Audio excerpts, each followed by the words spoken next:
러시아 전역이 떠들썩했습니다. 한 특수부대 장군의 딸들이 한국으로 도망쳤다는 뉴스. 그 이유는 단 하나, 한국의 자유. 그리고 그들을 따라 한국에 온 장군이 눈물 흘린 날. 그날 한국은 하나의 기적을 보여줬습니다. 저는 바실리 이바노비치 페트로프입니다. 러시아 특수부대에서 30년간 복무한 장군이죠. 전쟁터에서 수많은 위기를 헤쳐왔지만 그날만큼 절망적이었던 순간은 없었습니다. 장군님, 따님들이 사라졌습니다. 부관의 말에 저는 순간 귀를 의심했습니다. 제 두 딸 18살 소피아와 20살 안나스타샤가 동시에 실종되었다는 것이었죠. 모스크바 대학에 다니던 딸들이 어느 날 갑자기 자취를 감춘 겁니다. 어떻게 된 일인가? 납치인가? 저는 즉시 모든 네트워크를 동원했습니다. 특수부대의 추적 능력, 정보기관의 협력, 가용한 모든 자원을 쏟아부었죠. 하지만 며칠이 지나도 단서는 나오지 않았습니다. 밤잠을 이루지 못하는 날들이 계속되었습니다. 전장에서도 흔들리지 않던 제 손이 떨리기 시작했죠. 아내는 이미 세상을 떠났고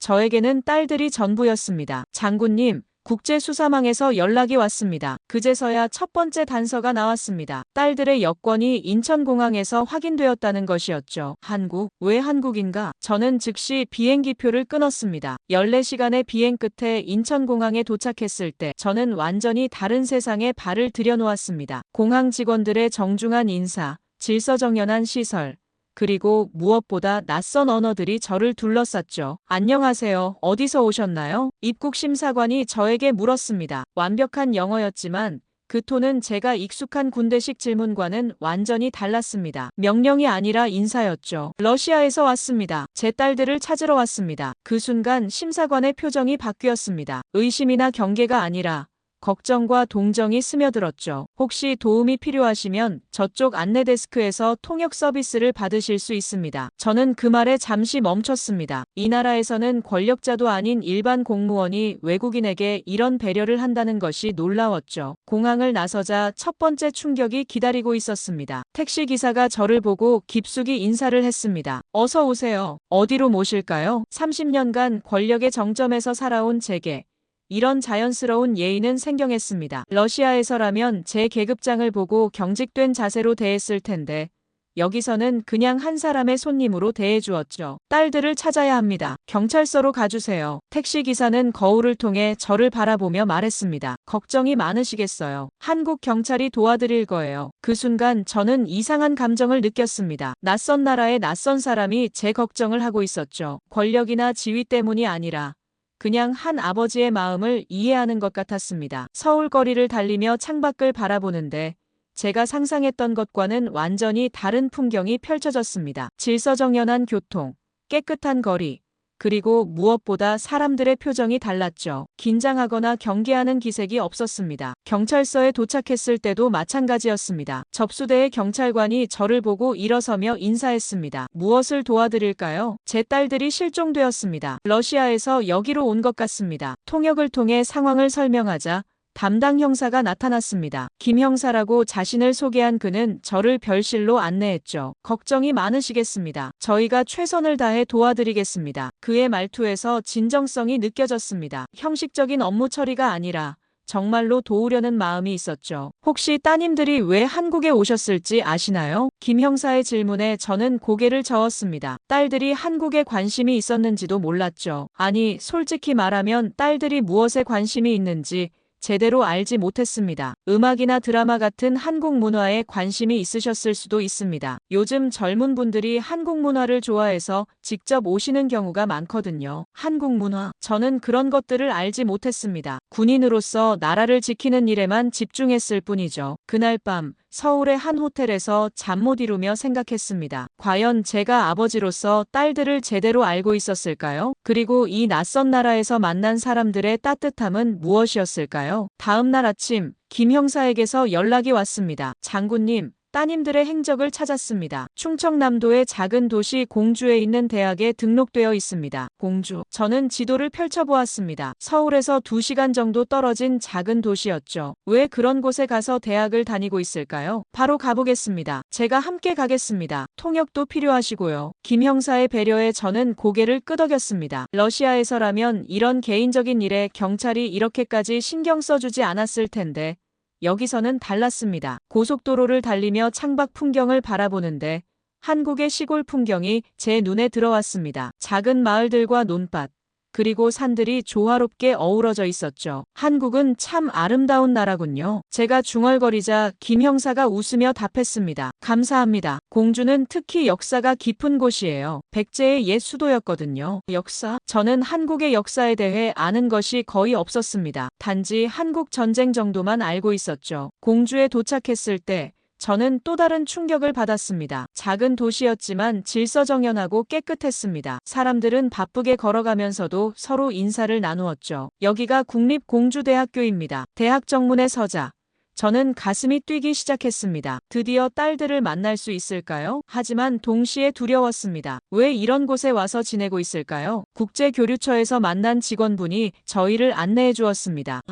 소피아 양과 안나스타샤 양 말씀이시군요. 두 분 다 정말 열심히 공부하고 계세요. 지금 어디에 있습니까? 오늘은 수업이 있는 날이에요. 한국어 수업을 듣고 계실 거예요. 한국어 수업, 딸들이 한국어를 배우고 있다는 것이 믿어지지 않았습니다. 언제부터 한국어에 관심이 있었을까요? 한국어 교실로 안내해 드릴까요? 저는 고개를 끄덕였습니다. 복도를 걸어가며 들리는 학생들의 웃음소리가 이상하게 마음을 편안하게 했죠. 교실 문 앞에 도착했을 때 저는 잠시 멈춰 섰습니다. 문 너머로 딸들의 목소리가 들렸습니다. 하지만 그 목소리는 제가 알던 것과 달랐습니다. 더 밝고 자유로웠죠. 안녕하세요. 저는 소피아입니다. 저는 안나스타샤예요. 만나서 반가워요. 한국어로 자기소개를 하는 딸들의 목소리를 들으며 저는 문득 깨달았습니다. 이 아이들이 여기서 새로운 삶을 시작했다는 것을요. 교실 안을 들여다보니 딸들이 다른 외국인 학생들과 함께 앉아 열심히 수업을 듣고 있었습니다. 그들의 표정은 제가 모스크바에서 보던 것과 완전히 달랐죠. 더 생기 있고 자신감에 차 있었습니다. 아버지. 소피아가 저를 발견하고 놀란 표정을 지었습니다. 안나스타샤도 고개를 돌려 저를 바라보았죠. 소피아, 안나스타샤. 저는 그들의 이름을 부르며 교실로 들어갔습니다. 딸들은 자리에서 일어나 저를 바라보았는데 그 눈빛이 예전과 달랐습니다. 죄책감이나 두려움이 아니라 결연함이 있었죠. 아빠, 여기까지 어떻게 오셨어요? 안나스타샤가 한국어로 말하다가 러시아어로 바꿔 물었습니다. 그 순간 저는 딸들이 이미 이 나라의 언어에 익숙해져 있다는 것을 깨달았죠. 너희들이 걱정되어서 찾아왔다. 도대체 왜 이런 곳에 와서 지내고 있는 거냐? 제 목소리가 거칠어졌습니다. 30년간 군대에서 단련된 권위적인 톤이 나왔죠. 하지만 딸들은 위축되지 않았습니다. 아빠. 우리 잠깐 밖에서 이야기해요. 소피아가 조용히 말했습니다. 교실 안에 다른 학생들이 저희를 바라보고 있었죠. 캠퍼스 벤치에 앉아서 딸들과 마주했을 때 저는 처음으로 그들의 진심을 들을 수 있었습니다. 아빠, 저희는 여기서 행복해요. 모스크바에서는 늘 아버지의 그림자 속에서 살았어요. 하지만 여기서는 달라요. 다르다는 게 무슨 뜻이냐? 여기서는 누구도 저희가 누구의 딸인지 묻지 않아요. 그냥 소피아와 안나스타샤로 대해주죠. 저희가 누구인지 무엇을 할 수 있는지만 중요해요. 딸들의 말에 저는 할 말을 잃었습니다. 제 지위와 권력이 딸들에게는 짐이었다는 것을 그때 처음 깨달았죠. 한국 드라마를 보면서 처음 이 나라에 관심이 생겼어요. 하지만 진짜 이유는 그게 아니었어요. 안나스타샤가 계속 말했습니다. 드라마 속 사람들이 서로를 대하는 방식이 너무 달랐어요. 권력이나 지위가 아니라 마음으로 소통하더라고요. 그래서 한국어를 배우기 시작했죠. 그리고 실제로 한국 사람들과 온라인으로 대화해보니 정말 그랬어요. 제가 러시아 장군의 딸이라고 하지 않았는데도 친절하게 대해주었어요. 소피아의 말에 저는 복잡한 심경이 되었습니다. 딸들이 제 신분을 숨기고 싶어 했다는 것이 상처였지만 동시에 이해가 되기도 했죠. 한국어 실력이 늘면서 장학금을 받아 이곳에 올 기회가 생겼어요. 그래서 용기를 내어왔죠. 용기를 내요? 네. 아빠께 말씀드리기가 두려웠어요. 반대하실 것 같아서요. 딸들의 말에 저는 대답할 수 없었습니다. 솔직히 말하면 허락하지 않았을 것이기 때문이죠. 그 순간 캠퍼스를 지나던 한국 학생들이 딸들에게 손을 흔들며 인사했습니다. 안녕하세요, 소피아. 안녕하세요, 안나스타샤. 딸들도 밝게 웃으며 인사를 받았습니다. 그 모습을 보며 저는 깨달았습니다. 이 아이들이 여기서 진정한 친구들을 사귀었다는 것을요. 아빠께서 여기 오시는 동안에도 느끼셨을 거예요. 한국 사람들의 따뜻함을요. 안나스타샤의 말에 저는 고개를 끄덕였습니다. 확실히 한국에 와서 만난 사람들은 달랐습니다. 공항에서부터 지금까지 권력이나 지위에 관계없이 한 사람으로서 대해주었죠. 그날 저녁 딸들의 기숙사 근처에서 함께 식사를 했습니다. 한국 음식을 능숙하게 먹는 딸들의 모습이 낯설면서도 대견했죠. 이곳에서의 꿈이 있다면? 제가 물었을 때 소피아가 눈을 빛내며 답했습니다. 한국어 교사가 되고 싶어요. 러시아 사람들에게 한국어를 가르치면서 두 나라를 연결하는 다리 역할을 하고 싶어요. 저는 국제관계학을 공부해서 외교관이 되고 싶어요. 하지만 아버지의 영향력이 아니라 제 실력으로요. 딸들의 꿈을 들으며 저는 처음으로 그들이 얼마나 성장했는지 깨달았습니다. 그리고 이 모든 것이 이 작은 한국 도시에서 일어났다는 것에 놀랐죠. 다음 날 딸들은 저에게 그들의 일상을 보여주고 싶다고 했습니다. 아빠, 오늘은 한국 문화 동아리 모임이 있어요. 함께 가실래요? 소피아의 제안에 저는 호기심이 생겼습니다. 딸들이 어떤 활동을 하고 있는지 궁금했거든요. 동아리방에 들어서자 다양한 국적의 학생들이 모여 있었습니다. 중국, 일본, 베트남,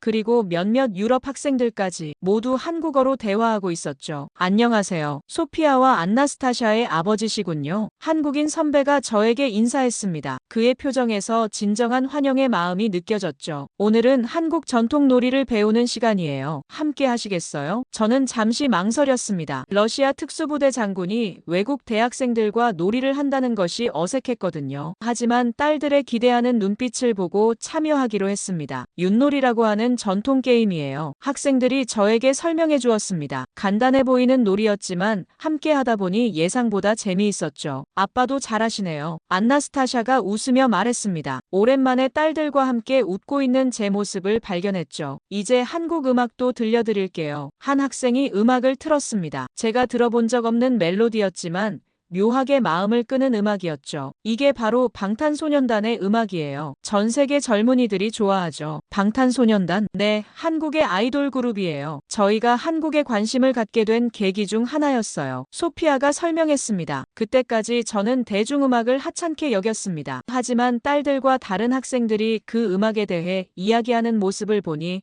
단순한 오락이 아니라는 것을 깨달았죠. 이 음악이 어떤 의미가 있는 것이냐? 제가 물었을 때 중국인 학생이 답했습니다. 이 노래들은 젊은이들의 꿈과 희망을 이야기해요. 포기하지 말고 자신을 사랑하라는 메시지가 담겨 있어요. 그래서 전 세계 젊은이들이 한국어를 배우기 시작했어요. 음악을 이해하기 위해서요. 일본인 학생이 덧붙였습니다. 그 순간 저는 깨달았습니다. 한국의 문화가 단순한 오락이 아니라 젊은이들에게 꿈과 희망을 주는 힘이 있다는 것을요. 저희도 처음에는 음악과 드라마 때문에 한국에 관심을 가졌어요. 하지만 한국어를 배우면서 이 나라의 진짜 매력을 알게 되었죠. 안나스타샤가 말했습니다. 진짜 매력이라는 게 무엇이냐? 사람들의 정이에요. 한국 사람들은 어려운 사람을 보면 그냥 지나치지 않아요. 도와주려고 해요. 그리고 예의를 중요하게 여기지만 형식적이지 않아요. 진심에서 우러나오는 예의죠. 소피아의 말에 저는 고개를 끄덕였습니다. 확실히 한국에 와서 경험한 것들이 그랬습니다. 동아리 모임이 끝나고 학생들이 저에게 다가왔습니다. 아버님, 딸들이 정말 열심히 공부해요. 한국어 실력도 금방 늘었고요. 그리고 항상 다른 친구들을 도와줘요. 러시아어를 배우고 싶어하는 친구들에게 가르쳐주기도 하고요. 학생들의 말을 들으며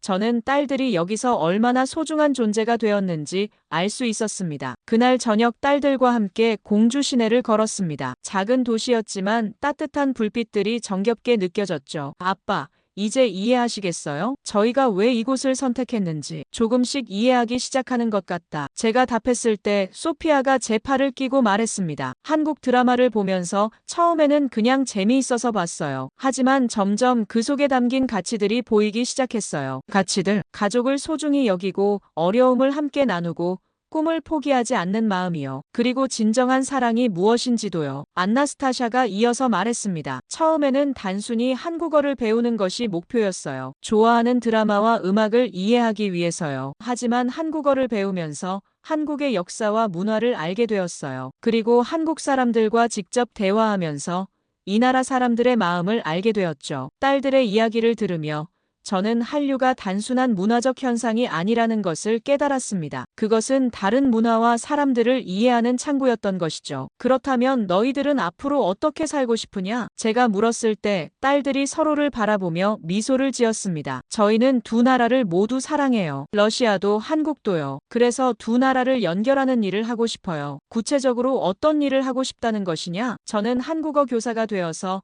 러시아와 한국을 오가며 일하고 싶어요. 두 나라 사람들이 서로를 더 잘 이해할 수 있도록 돕고 싶어요. 소피아가 말했습니다. 저는 외교관이 되어서 두 나라의 관계 발전에 기여하고 싶어요. 하지만 아버지의 영향력이 아니라 제 실력으로요. 안나스타샤의 말에 저는 잠시 침묵했습니다. 딸들이 제 그림자에서 벗어나 자신만의 길을 걷고 싶어 한다는 것을 이해할 수 있었죠. 이곳에선 누구도 아빠가 누군지 묻지 않아요. 소피아가 다시 말했습니다. 처음에는 외로웠어요. 러시아에서는 항상 누군가가 저희를 특별하게 대해줬거든요. 하지만 여기서는 달랐어요. 달랐다는 게 저희 자신의 능력으로만 평가받았어요. 처음에는 힘들었지만 점점 자유로워졌어요. 진짜 제가 누구인지 알게 되었죠. 안나스타샤의 말에 저는 복잡한 감정이 들었습니다. 딸들이 성장했다는 것이 기뻤지만 동시에 제가 그들에게 짐이었다는 사실이 아팠죠. 그날 밤 호텔방에서 혼자 생각에 잠겼습니다. 과연 제가 아버지로서 옳은 일을 해왔을까요? 딸들을 보호한다는 명목으로 그들의 자유를 제한한 것은 아니었을까요? 창밖으로 보이는 공주의 야경을 바라보며 저는 이 작은 도시가 딸들에게 준 것이 무엇인지 생각해 보았습니다. 자유와 꿈, 그리고 진정한 자신을 찾을 수 있는 기회였죠. 다음 날 아침, 저는 혼자 공주 시내를 걸어보기로 했습니다. 딸들이 매일 보는 풍경을 제 눈으로 직접 확인하고 싶었거든요. 아침 일찍 호텔을 나서자 시장으로 향하는 사람들의 발걸음이 분주했습니다. 하지만 그 분주함 속에서도 여유가 느껴졌죠. 안녕하세요. 지나가던 할머니가 저에게 인사했습니다. 외국인인 저를 보고도 자연스럽게 인사하는 모습이 신기했죠. 안녕하세요. 저도 어색하게 인사를 받았습니다. 러시아에서는 모르는 사람과 인사하는 일이 거의 없었거든요. 시장에 도착하니 더욱 놀라운 광경이 펼쳐졌습니다. 상인들이 서로 안부를 묻고 손님들에게 친절하게 설명해주고 있었죠. 어디서 오셨어요? 한 과일 가게 아저씨가 저에게 물었습니다. 러시아에서 왔습니다. 아, 그러시구나. 러시아는 춥죠. 이거 드셔보세요. 아저씨가 사과 한 조각을 건네주었습니다. 외국인 손님에게 공짜로 음식을 주는 것이 이상했지만 그 마음이 따뜻하게 느껴졌죠. 맛있네요. 제가 말하자 아저씨가 환하게 웃었습니다. 우리 사과가 맛있거든요. 딸들 드리라고 좀 가져가세요. 아저씨는 제가 거절하기도 전에 사과 몇 개를 봉지에 담아주었습니다. 돈을 내려고 했지만 받지 않더군요. 손님이 멀리서 오셨는데 이 정도는 서비스죠. 그 순간 저는 깨달았습니다. 이것이 딸들이 말한 한국 사람들의 정이구나 싶었죠. 시장을 돌아다니며 여러 상인들과 대화했습니다. 언어는 통하지 않았지만 몸짓과 표정으로 충분히 소통할 수 있었죠. 러시아 분이시구나. 반갑습니다. 한 떡집 할머니가 말했습니다. 우리 손녀도 러시아어 배우고 있어요. 대학교에서요. 그런가요? 네. 요즘 젊은이들이 외국어 공부 열심히 해요. 세계가 좁아졌다고 하죠. 할머니의 말에 저는 고개를 끄덕였습니다. 정말 세계가 좁아졌구나 싶었죠. 시장을 나와 공원으로 향했습니다. 아침 운동을 하는 사람들이 많았는데 그들의 모습이 평화로워 보였어요. 벤치에 앉아 사람들을 관찰하는데 한 가지 특이한 점을 발견했습니다. 사람들이 서로에게 예의를 갖춰 대한다는 것이었죠. 조깅하는 사람이 지나갈 때 걸어가는 사람이 길을 비켜주고 아이들이 뛰어놀 때 어른들이 주의 깊게 지켜보는 모습들, 작은 배려들이 자연스럽게 이어지고 있었습니다. 저기 외국분이시네. 지나가던 중년 남성이 저를 보고 동반자에게 말했습니다. 인사드려야겠네. 그 남성이 저에게 다가와 정중히 인사했습니다. 안녕하세요. 공주에 관광 오셨나요? 아니요. 제 딸들이 여기 대학에 다니고 있어서 왔습니다. 아, 그러시구나. 좋은 곳에 오셨어요. 공주는 살기 좋은 도시거든요. 그 남성은 공주시의 명소들을 친절하게 설명해 주었습니다. 관광 가이드도 아닌데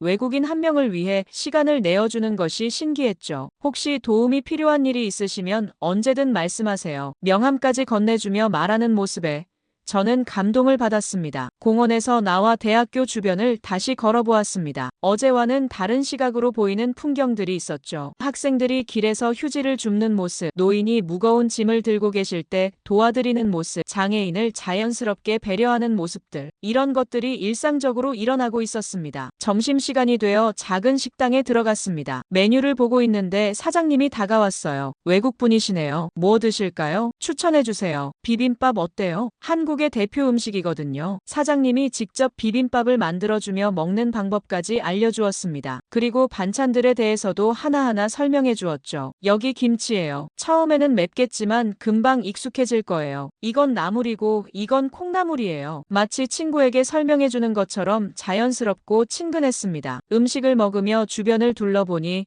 다른 손님들도 조용히 식사하며 서로 배려하고 있었어요. 큰 소리로 떠들거나 남에게 피해를 주는 사람이 없었죠. 맛있게 드세요. 사장님이 마지막으로 인사하며 물까지 새로 갖다 주었습니다. 식사를 마치고 계산할 때 사장님이 말했습니다. 딸들이 이 근처 대학에 다닌다고 하셨죠? 학생 할인 적용해 드릴게요. 제가 학생이 아닌데도 배려해주는 모습에 저는 또 한 번 놀랐습니다. 오후에는 딸들이 자주 간다던 도서관에 가보았습니다. 조용한 분위기 속에서 학생들이 열심히 공부하고 있었죠. 사서에게 러시아어 관련 책이 있는지 물어보니 친절하게 안내해 주었습니다. 러시아어 학습서도 있고 러시아 문학 번역서도 있어요. 딸들이 자주 이용하시는 구역이에요. 딸들이 앉았을 자리에 앉아보며 그들이 이곳에서 어떤 꿈을 키웠을지 상상해 보았습니다. 그날 저녁 딸들과 함께 저녁 식사를 했습니다. 아빠, 오늘 하루 어떠셨어요? 소피아가 물었습니다. 많은 것을 느꼈다. 이 도시 사람들이 왜 특별한지 알 것 같다. 정말요? 무엇을 느끼셨는데요? 안나스타샤가 관심 있게 물었습니다. 사람들이 서로를 진심으로 배려한다는 것을, 그리고 그것이 자연스럽다는 것을. 제 대답에 딸들이 환하게 웃었습니다. 이제 저희가 왜 이곳을 좋아하는지 이해하시겠죠? 그렇다. 그리고 미안하다. 왜 미안하세요? 너희들의 마음을 이해하지 못했던 것이, 그리고 너희들에게 짐이 되었던 것이. 딸들이 제 손을 잡으며 말했습니다. 아빠는 저희에게 짐이 아니에요. 다만 저희도 아빠처럼 강한 사람이 되고 싶었을 뿐이에요. 그 순간 저는 깨달았습니다. 딸들이 저를 떠난 것이 아니라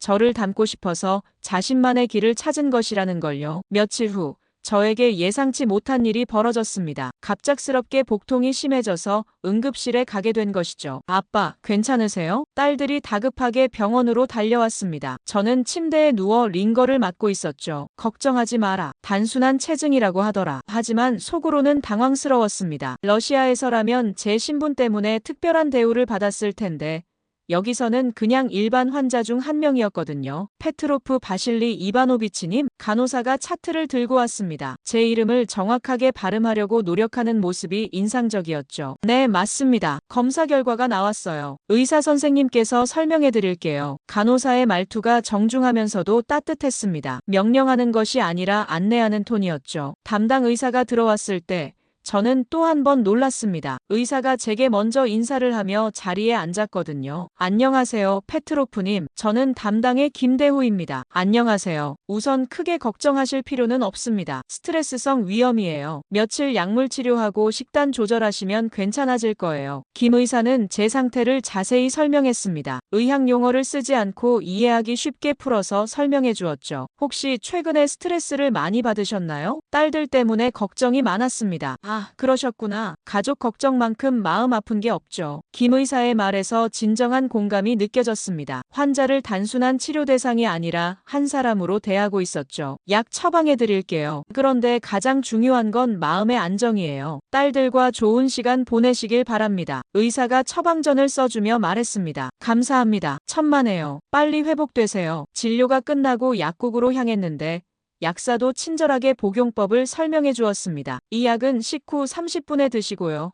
이건 위가 쓰릴 때 드시면 돼요. 위에 좋은 음식도 알려드릴까요? 한국에는 위에 좋은 음식들이 많거든요. 약사가 메모지에 음식 이름들을 적어주었습니다. 죽집 주소까지 적어주면서요. 여기 죽집이 맛있어요. 몸이 아플 때 가보세요. 병원을 나오며 딸들이 말했습니다. 아빠, 어떠셨어요? 한국 병원이 놀랍다. 의사와 간호사들이 환자를 어떻게 대하는지 보았다. 어떻게 대하던가요? 명령하지 않더라. 설명하고 이해시키려고 노력했다. 러시아 군병원에서는 의사가 환자에게 명령하듯 말했습니다. 하지만 여기서는 달랐죠. 환자의 입장에서 생각하고 배려했습니다. 그리고 제 신분을 모르는데도 정중하게 대해주었다. 딸들이 웃으며 말했습니다. 여기서는 모든 환자가 소중한 사람이에요. 신분이나 지위는 중요하지 않아요. 그날 저녁 약사가 추천해준 죽집에 가보았습니다. 작은 가게였지만 따뜻한 분위기였죠. 어서 오세요. 몸이 편찮으신가 봐요. 사장님이 저를 보고 말했습니다. 어떻게 하셨습니까? 얼굴이 좀 안 좋아 보이세요. 죽 드시러 오셨죠? 네, 약사분이 추천해 주셨습니다. 아,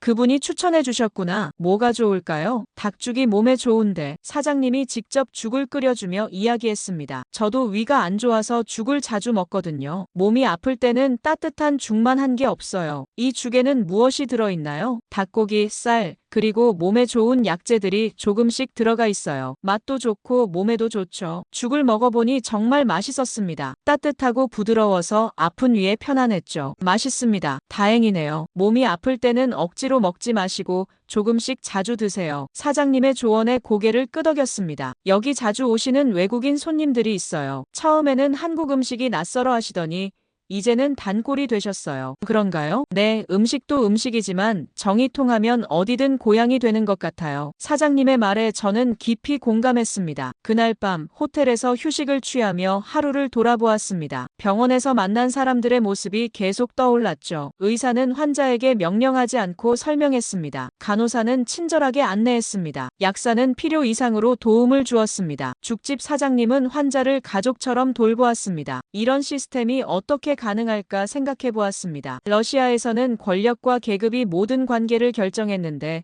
여기서는 사람 자체를 존중하는 문화가 있었죠. 특히 인상 깊었던 것은 의사의 태도였습니다. 환자를 동등한 인격체로 대하며 충분히 설명하고 이해시키려고 노력했죠. 이것이 바로 딸들이 말한 배려와 존중의 문화구나 싶었습니다. 다음 날 아침 몸 상태가 많이 좋아져서 딸들과 함께 캠퍼스를 산책했습니다. 아빠, 어제 병원에서 어떤 생각이 드셨어요? 소피아가 물었습니다. 사람을 대하는 방식이 완전히 다르더라. 권력이나 명령이 아니라 설명과 배려였다. 맞아요. 여기서는 모든 사람이 존중받는 느낌이에요. 안나스타샤가 말했습니다. 러시아에서는 상급자가 하급자에게 명령하는 게 당연했는데 여기서는 서로 협력하는 분위기예요. 그런 차이가 사회 전체에 영향을 미치는 것 같다. 제가 말하자 딸들이 고개를 끄덕였습니다. 그래서 저희가 이 나라를 좋아하는 거예요. 사람이 사람답게 살 수 있는 곳이거든요. 병원에서의 경험을 통해 저는 한국 사회의 또 다른 면을 보게 되었습니다. 권력이 아닌 배려로 움직이는 시스템.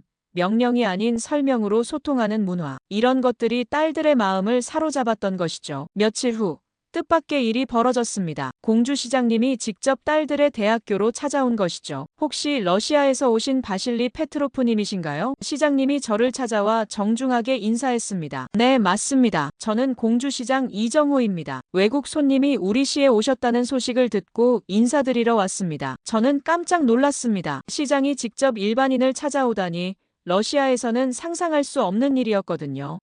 그러실 필요까지는 천만에요. 멀리서 딸들을 찾아오신 아버지의 마음을 생각하니 그냥 지나칠 수 없었어요. 이정호 시장의 말에서 진정성이 느껴졌습니다. 정치적 제스처가 아니라 진심에서 우러나온 환대였죠. 혹시 시간이 되시면 우리 시를 한번 둘러보시는 게 어때요? 공주의 역사와 문화를 소개해드리고 싶어서요. 그래도 시장님께서 직접 괜찮습니다. 시민들과 소통하는 것이 제 일이니까요. 외국에서 오신 분도 저희에게는 소중한 손님이에요. 그렇게 저는 시장님과 함께 공주 시내를 둘러보게 되었습니다. 딸들도 함께 첫 번째 목적지는 공산성이었습니다. 이곳이 백제의 왕성이었던 곳이에요. 1500년 전의 역사가 살아 숨쉬는 곳이죠. 시장님이 직접 가이드 역할을 해주었습니다. 러시아도 역사가 깊은 나라잖아요. 서로 다른 문화이지만 역사를 소중히 여기는 마음은 같은 것 같아요. 맞습니다. 역사는 우리의 뿌리죠. 제가 답하자 시장님이 환하게 웃었습니다. 그런데 시장님은 왜 직접 이런 일을 하시나요? 담당 공무원이 있을 텐데. 제가 궁금해서 물었을 때 시장님이 잠시 생각하더니 말했습니다. 시민들과 직접 만나야 그들의 마음을 알 수 있어요. 그래야 더 나은 정책을 만들 수 있죠. 그리고 외국에서 오신 분들이 우리 시에 대해 좋은 기억을 갖고 가시면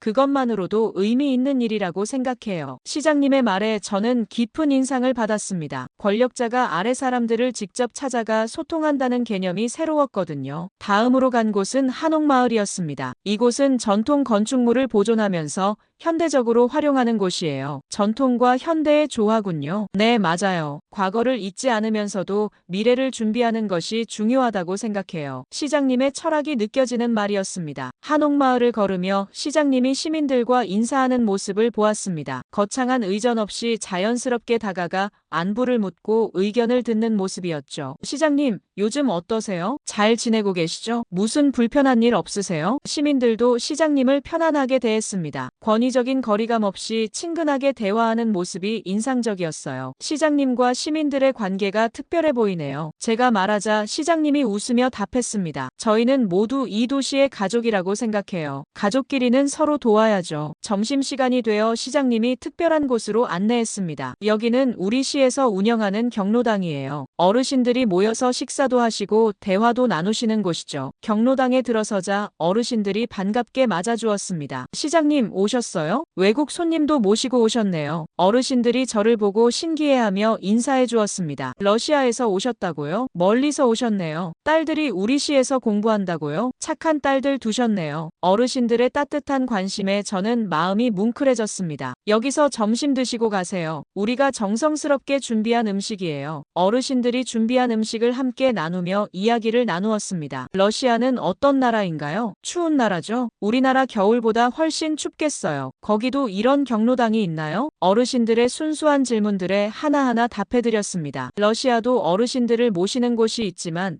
이렇게 가족 같은 분위기는 아닙니다. 가족 같은 분위기가 좋죠. 나이 들어서는 따뜻한 마음이 최고예요. 한 할머니의 말씀에 모든 분들이 고개를 끄덕였습니다. 식사 후 시장님이 저를 조용한 곳으로 안내했습니다. 어떠세요? 우리 공주는? 놀랍습니다. 시장님부터 시민들까지 모두가 가족 같네요. 처음에는 저도 이런 분위기가 낯설었어요. 하지만 점차 깨달았죠. 권력은 시민들을 위해 존재한다는 것을. 권력은 시민들을 위해. 제가 중얼거리자 시장님이 고개를 끄덕였습니다. 네, 맞아요. 우리는 시민들의 공복이니까요. 그들을 섬기는 것이 우리의 본분이죠. 그 순간 저는 처음으로 경외심을 느꼈습니다. 진정한 리더십이 무엇인지 깨달은 것이죠. 러시아에서는 권력이 위에서 아래로 내려 누르는 것이었습니다. 하지만 여기서는 권력이 아래에서 위로 올라가며 위에 있는 사람이 아래 사람들을 섬기는 시스템이었어요. 따님들이 이 나라를 선택한 이유를 알 것 같네요. 시장님이 말했습니다. 어떤 이유 말입니까? 자유롭게 꿈을 펼칠 수 있는 나라니까요. 그리고 그 꿈을 응원해주는 사람들이 있는 나라니까요. 시장님의 말에 저는 깊이 공감했습니다. 그날 저녁 시장님과의 만남을 돌이켜보며 많은 생각을 했습니다. 진정한 리더십은 권력을 휘두르는 것이 아니라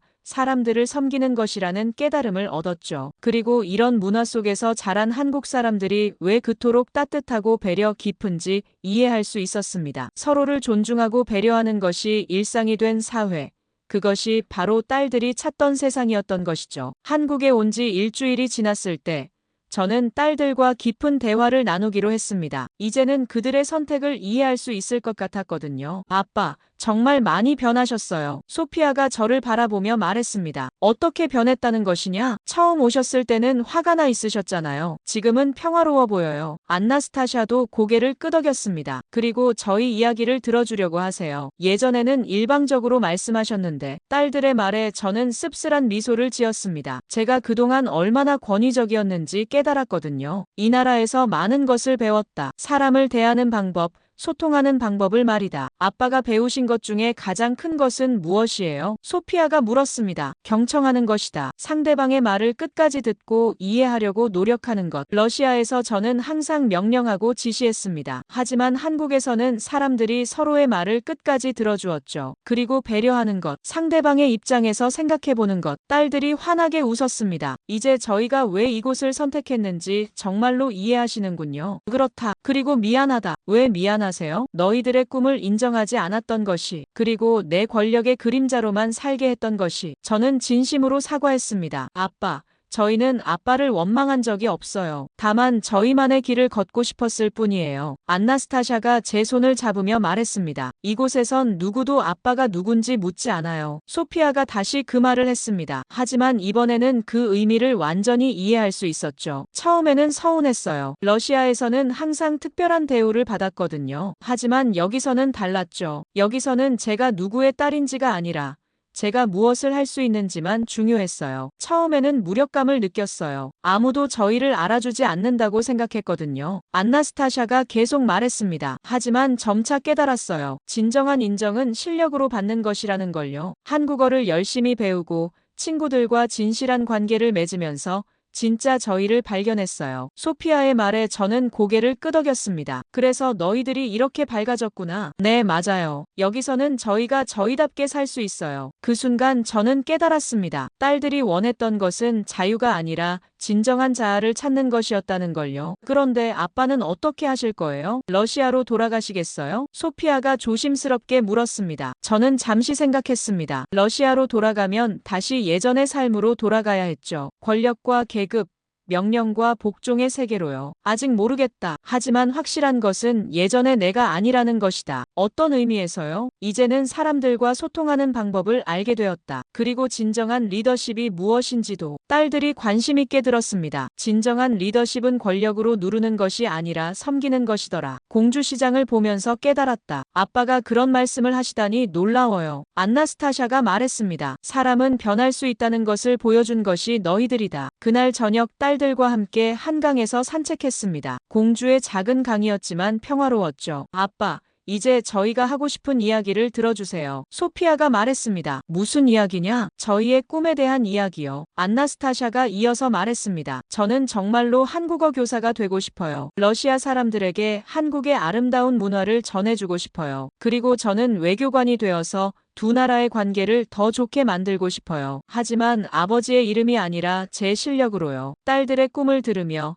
저는 처음으로 그들을 진정한 어른으로 인정하게 되었습니다. 좋은 꿈들이다. 그리고 너희들이라면 충분히 이룰 수 있을 것이다. 정말로 그렇게 생각하세요? 그렇다. 이곳에서 너희들이 얼마나 성장했는지 보았다. 딸들이 눈물을 글썽이며 저를 안았습니다. 아빠, 사랑해요. 나도 너희들을 사랑한다. 그리고 자랑스럽다. 그 순간 저는 깨달았습니다. 진정한 재회는 물리적으로 만나는 것이 아니라 서로를 이해하고 인정하는 것이라는 걸요. 아빠가 변한 것처럼 저희도 변했어요. 소피아가 말했습니다. 어떻게? 더 강해졌어요. 혼자서도 살아갈 수 있는 힘을 얻었어요. 그리고 더 감사할 줄 알게 되었어요. 아빠가 저희를 위해 해주신 모든 것들에 대해서요. 안나스타샤의 말에 저는 가슴이 뭉클해졌습니다. 너희들이 이렇게 성장한 것을 보니 한국에 보낸 것이 잘한 일 같다. 아빠도 한국을 좋아하시게 되셨나요? 그렇다. 이 나라는 사람을 소중히 여기는 나라다. 그날 밤 저는 오랜만에 평안한 잠을 잤습니다. 딸들과 진정으로 화해했다는 마음의 평화 때문이었죠. 그리고 꿈에서 아내를 만났습니다. 아내가 저에게 말했죠. 고생했어요. 이제 딸들이 원하는 대로 해주세요. 하지만 나는 당신도 새로운 삶을 시작하세요. 너무 늦지 않았어요. 아내의 말이 저에게 큰 용기를 주었습니다. 딸들과 화해한 후 며칠이 지났을 때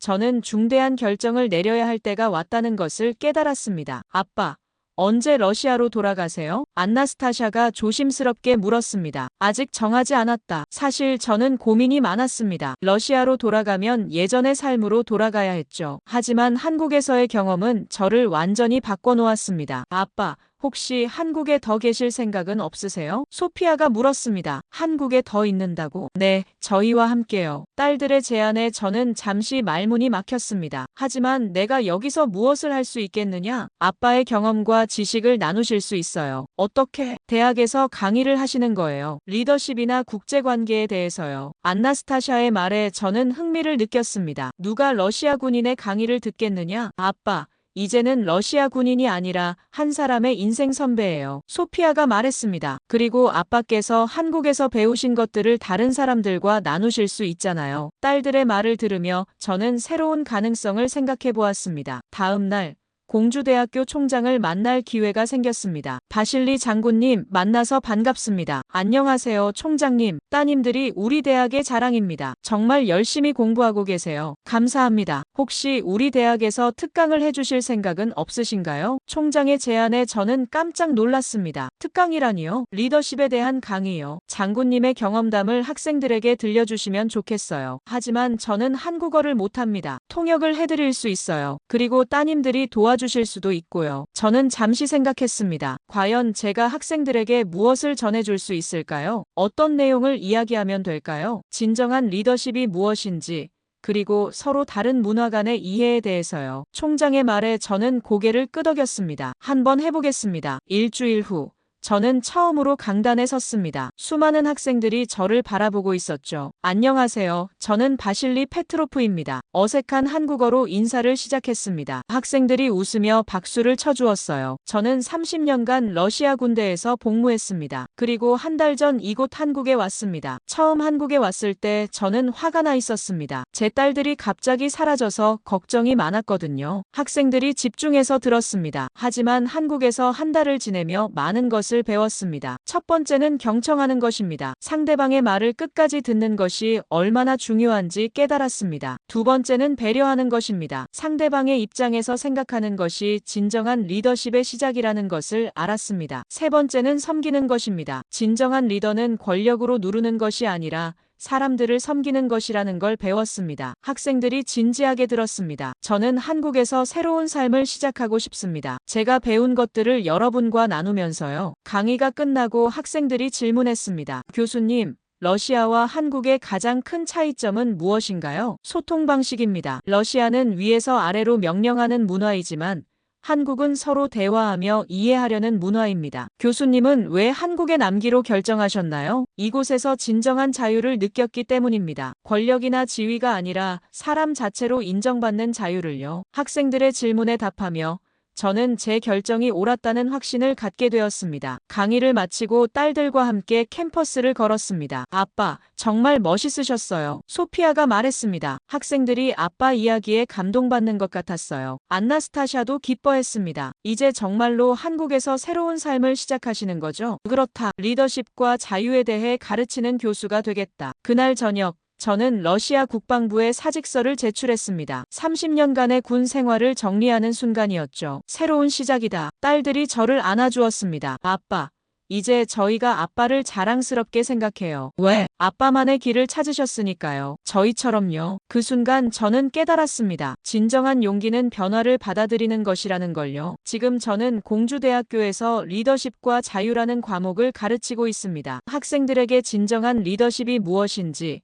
그리고 서로 다른 문화를 이해하는 것이 얼마나 중요한지 가르치고 있죠. 러시아에서 온 특수부대 장군이 한국의 작은 도시에서 새로운 삶을 시작한 것입니다. 권력이 아닌 사랑으로, 명령이 아닌 소통으로, 지배가 아닌 섬김으로 사는 삶을요. 그리고 무엇보다 소중한 것은 딸들과 함께 할 수 있다는 것입니다. 이제 저는 그들에게 짐이 아니라 자랑스러운 아버지가 되었습니다. 한국이 저에게 준 가장 큰 선물은 새로운 관점이었습니다. 사람을 바라보는 새로운 시각, 리더십에 대한 새로운 이해, 그리고 진정한 자유가 무엇인지에 대한 깨달음이었죠. 이곳에선 누구도 제가 누구였는지 묻지 않습니다. 단지 지금의 제가 어떤 사람인지, 무엇을 할 수 있는지만 중요할 뿐입니다. 그리고 그것이 바로 딸들이 찾던 세상이었던 것입니다.